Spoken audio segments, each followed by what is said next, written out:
Vous dites que vous avez été finalement discriminé, mis en cause sur ce plateau. Je dis pas ça, j'emploie pas ce mot discriminé. Parce que... Vous le formuleriez comment finalement, quand on vous a poussé dehors? On m'a viré. Et la première fois qu'on vous a, que vous avez été condamné finalement, c'est quand vous aviez dit à la télévision, en France, quelqu'un qui embauche a bien le droit de ne pas embaucher un noir et un arabe. Et vous aviez été condamné, moi je trouve ça normal, à une incitation à la discrimination raciale. D'ailleurs, plus tard, dans un meeting de l'UMP, vous avez même dit, du coup, pour me donner raison a posteriori à un de ces quatre, il faudrait supprimer dans la loi la discrimination raciale. C'est-à-dire que la France que vous voulez, un patron pourrait dire, écoutez, moi par exemple, Fatima, vous êtes arabe, vous êtes parfaitement qualifiée, mais parce que vous êtes arabe, vous n'avez pas, je ne vous donne pas ce Mademoiselle, boulot. Mais comment vous allez souvent madame, mais moi je dis mademoiselle si vous n'êtes pas mariée. Je suis désolé. Si je vous le demande, vous allez me dire madame. Alors si vous êtes mariée, vous êtes... Non, je ne suis pas mariée justement, et on n'appelle pas les jeunes hommes non mariés damoiseaux. Oui, je connais ce féminisme à 2 balles, vous savez, j'ai grandi là-dedans. Mais répondez-moi. Il n'y a aucun souci, mais moi j'emploie les mots que je veux, vous voyez, je suis comme ça.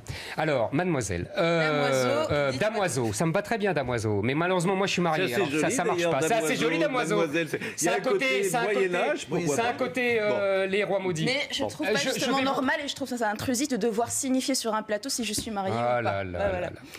Bon, bref, je connais par cœur, vous savez, j'ai grandi dans les années 70, donc tout ce que vous avez fait, elles l'ont fait dans les années 70. Vous allez souvent dans des restaurants chinois?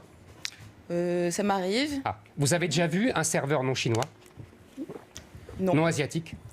Vous allez attaquer tous les restaurants chinois pour discrimination? Mais si je vais postuler... Est-ce que vous allez dans les restos italiens? Si je postule et qu'on me dit je ne vais pas vous prendre parce que vous êtes arabe, il est tout à fait possible... Ils sont pas idiots, ils vont pas vous le dire.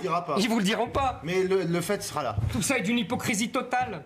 Ce que je veux dire, c'est que discriminer, ça veut dire choisir. C'est ça que j'ai essayé d'expliquer, mais en vain. Et on choisit selon l'origine. On choisit ce qu'on veut. À ce moment-là, vous permettez complètement un racisme à l'embauche, à l'hébergement, à quoi que ce soit, et donc il y aura une catégorie de personnes dont je fais partie par ailleurs. Est-ce que les Arabes ne sont pas rentrés dans les usines dans les années 60 ? Il n'y a aucun problème. Mais si le problème n'est pas le racisme. Dit finalement, je ne veux pas vous embaucher du fait de vos origines. Le problème de cette question n'est pas le racisme. Le problème, non, pas du tout. Le problème, c'est la non-assimilation. C'est pas la même chose. Je suis désolé. C'est ça le problème. Vous prenez le problème à l'envers. Alors,